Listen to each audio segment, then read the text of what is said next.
Sejarah perkembangan ilmu falak ketika Islam datang.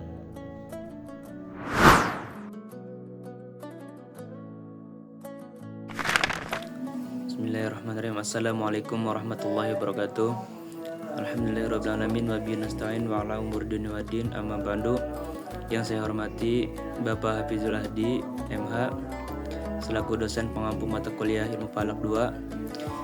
Perkenalkan, nama saya Randy dengan NIM 231110011. Saya dari kelompok 2 ingin menjelaskan materi tentang sejarah perkembangan ilmu falak ketika Islam datang. Jadi, ilmu falak merupakan salah satu cabang keilmuan yang memiliki kedudukan penting dalam peradaban Islam karena berkaitan langsung dengan pelaksanaan ibadah. Menurut Ensiklopedia Hukum Islam, ilmu falak adalah ilmu pengetahuan yang mempelajari benda-benda langit, tentang fisiknya, geraknya, ukurannya, dan segala sesuatu yang berhubungan dengannya. Dan di dalam ensiklopedia Hisab Ruqyah, ilmu falak adalah ilmu pengetahuan yang mempelajari lintasan benda-benda langit seperti matahari, bulan, bintang-bintang, dan benda-benda langit lainnya, dengan tujuan untuk mengetahui posisi dari benda-benda langit itu serta kedudukannya dari benda-benda langit lainnya. Dari pengertian ilmu falak di atas dapat disimpulkan bahwa ilmu falak merupakan cabang ilmu pengetahuan yang mempelajari benda-benda langit beserta karakteristiknya seperti fisik, gerak, ukuran, dan lintasannya. Dengan tujuan utamanya itu untuk mengetahui posisi serta hubungan kedudukan antar benda langit.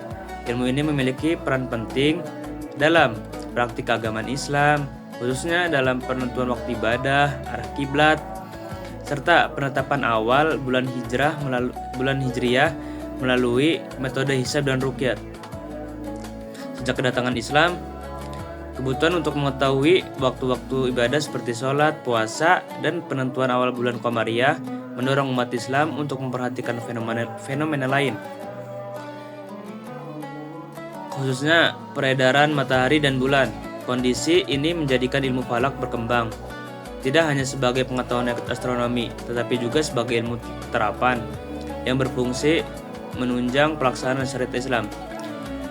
Ilmu falak juga dijadikan sebagai pedoman dalam menetapkan pelaksanaan kegiatan ibadah dalam Islam, seperti menetapkan arah kiblat, waktu sholat, awal puasa, Idul Fitri, Idul Adha, haji, dan wukuf di Arafah. Pada masa awal Islam, penentuan awal bulan dilakukan dengan metode yang sederhana, yaitu melalui ruqyat hilal sebagaimana dipraktikkan oleh Nabi Muhammad SAW dan para sahabat. Metode ini juga mencerminkan kesesuaian antara ajaran agama dengan kondisi dan kemampuan umat pada masa itu. Dan selanjutnya dilanjutkan dengan depan saya.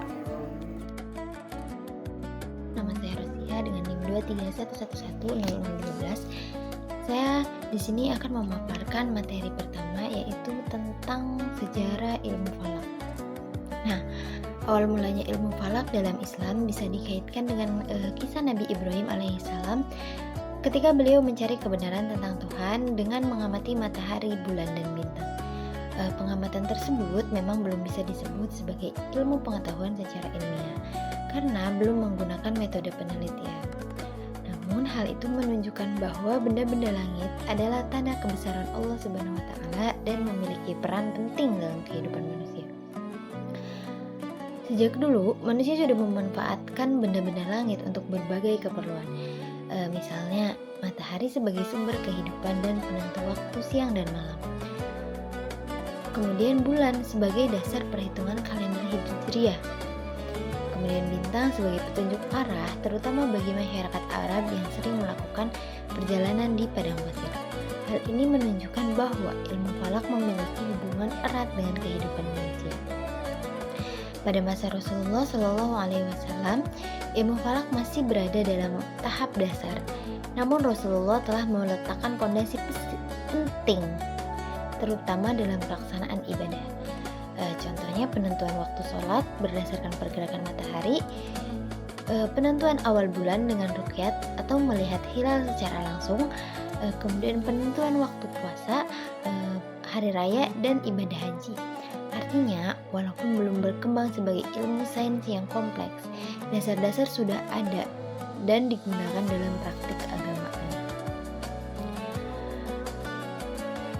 Setelah Rasulullah SAW wafat, ilmu falak mulai mengalami perkembangan pada masa pemerintahan Bani Umayyah, khususnya di era Yazid bin Muawiyah.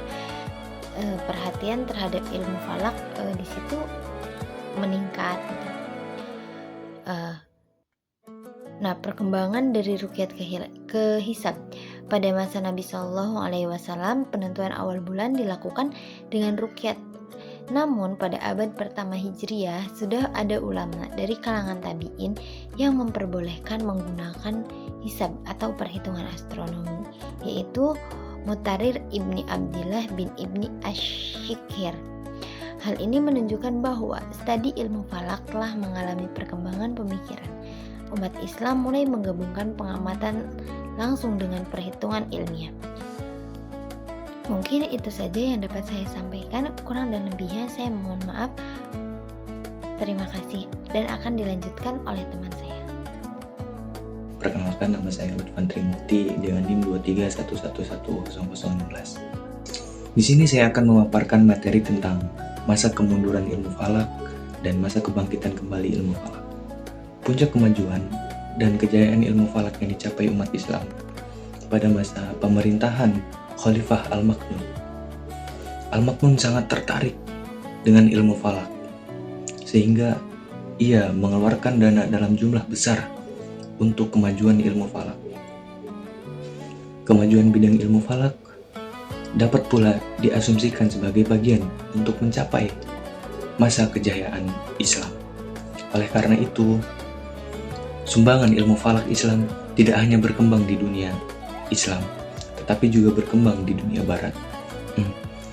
Pemikiran dan teori ilmu falak Islam terus dipelajari dan dikembangkan di berbagai negara di belahan dunia. Ilmu falak sebagai peradaban Islam dipandang sudah cukup maju, tapi ahli falak Islam masih melihat alam bumi mengikuti pendapat Ptolemeus yang menganut paham geosentris. Setelah 6 abad kejayaan peradaban Islam berlangsung di bawah pemimpin Islam, ketika peradaban Islam mengalami kemunduran yang diperkirakan mulai sejak abad ke-15, kajian-kajian ilmu falak dalam dunia Islam ikut mengalami kemunduran. Juga sampai penghujung abad ke-19 Masehi. Walaupun kemunduran ilmu falak tidak mengalami penurunan drastis, ilmu falak ini untuk terus berkembang dari waktu ke waktu karena diperlukan umat Islam dalam kegiatan beribadah. Pada awal abad ke-20 Masehi, kajian ilmu falak mulai bangkit kembali, ditandai dengan munculnya beberapa ahli falak. Mulai dari Eropa yang melakukan kajian tentang planet matahari, bulan, dan bintang-bintang, termasuk observasi hilal dan peredaran planet. Pada tahun 1900-an, kajian dalam bidang ilmu falak mendapat perhatian dari umat Islam, sehingga muncul ahli falak baru, sebut saja seperti Sa'aduddin Jambek, Muhammad Mansur, Muhammad Nawawi, Al-Bantani, Zubir Umar dari Indonesia, dan Muhammad Ilyas dari Malaysia. Mungkin cukup sekian. Baik, selanjutnya materinya yakni pada masa awal Islam, bangsa Arab belum memiliki kemampuan dalam ilmu falak yang sangat bagus seperti bangsa Babilonia, Yunani, terus juga Persia, India, Cina.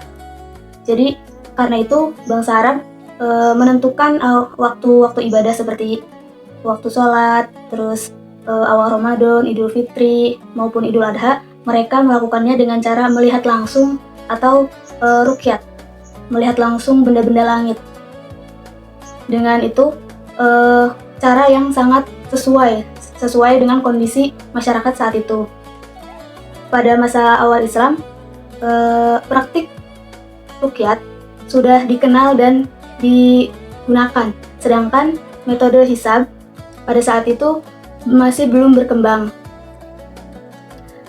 dalam ilmu falak erat kaitannya dengan pelaksanaan ibadah. Oleh karena itu, ada beberapa ruang lingkup dalam ilmu falak, yakni yang pertama ada untuk menentukan arah kiblat. Dalam ilmu falak, kita bisa menghitung arah kiblat secara tepat dimanapun kita berada. Yang kedua, untuk menentukan waktu sholat. Waktu sholat itu mengikuti pergerakan matahari. Misal, ketika matahari mulai tergelincir, tandanya mulai masuk waktu zuhur. Yang ketiga, untuk menentukan awal bulan Komariah, yakni untuk menentukan awal bulan Hijriyah, yakni bulan-bulan penting seperti awal Ramadan, awal Syawal, terus Zulhijjah dan lainnya. Yang terakhir yakni serta untuk mengetahui waktu terjadinya gerhana untuk pelaksanaan sholat gerhana. Jadi intinya ilmu falak itu membantu agar ibadah dapat dilakukan dengan tepat waktu dan sesuai aturan. Saya Putri Andini dengan NIM 231100014. Di sini saya akan menjelaskan tentang ilmu falak pada masa awal Islam, urgensi perhitungan. Urgensi perhitungan posisi benda langit ini sangat besar karena berkaitan langsung dengan syariat, khususnya dalam pelaksanaan ibadah. Misalnya penentuan awal bulan Hijriyah didasarkan pada posisi bulan. Waktu sholat ditentukan berdasarkan kedudukan matahari. Arah kiblat dapat dihitung melalui posisi bayangan matahari. Dan waktu terjadinya gerhana ditentukan melalui perhitungan posisi matahari dan bulan.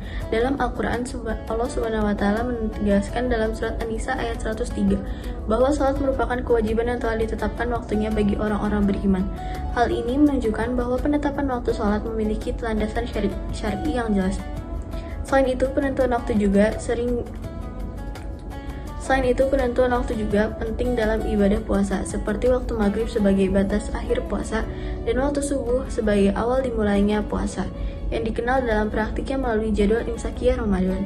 Sementara itu, kewajiban menghadap kiblat sebagaimana disebutkan dalam surat Al-Baqarah ayat 144, menegaskan pentingnya penentuan arah yang tepat dalam pelaksanaan sholat. Baik, di sini saya akan menjelaskan mengenai penentuan awal bulan Komariah. Penentuan awal bulan Hijriyah atau Komariah ini sangat penting karena berkaitan dengan penentuan awal bulan Ramadan, penentuan Hari Raya Idul Fitri, penentuan Hari Raya Idul Adha, dan juga penentuan pelaksanaan ibadah haji.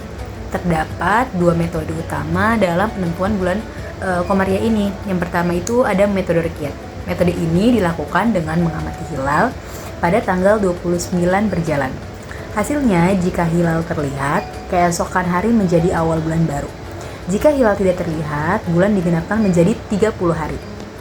Dan metode ini digunakan pada masa Nabi dan para sahabat. Yang kedua yaitu ada metode hisab. Metode hisab ini menggunakan perhitungan astronomi untuk menentukan posisi bulan. Dasarnya terdapat dalam Al-Quran seperti di Quran Surah Ar-Rahman ayat 5 mengenai matahari dan bulan beredar menurut perhitungannya. Dan juga Quran Surah Yunus ayat 5 mengenai agar manusia mengetahui bilangan tahun dan perhitungan waktu. Metode hisab ini berkembang ketika ilmu pengetahuan sudah maju dan juga umat Islam telah menguasai perhitungan matematis. Hisab ini terbagi menjadi dua, yaitu ada hisab hakiki, yaitu hisab berdasarkan posisi nyata bulannya.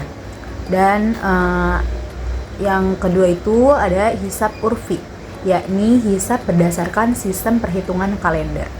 Jadi itu adalah dua metode perhitungan awal bulan Komariah. Baik, sekian, terima kasih. Saya adalah Syaidatun Nisa dengan NIM 231110019. Saya akan menjelaskan perintah sholat dan waktu sholat. Dalam Islam, sholat adalah kewajiban yang sudah ditentukan waktunya oleh Allah Subhanahu wa Ta'ala.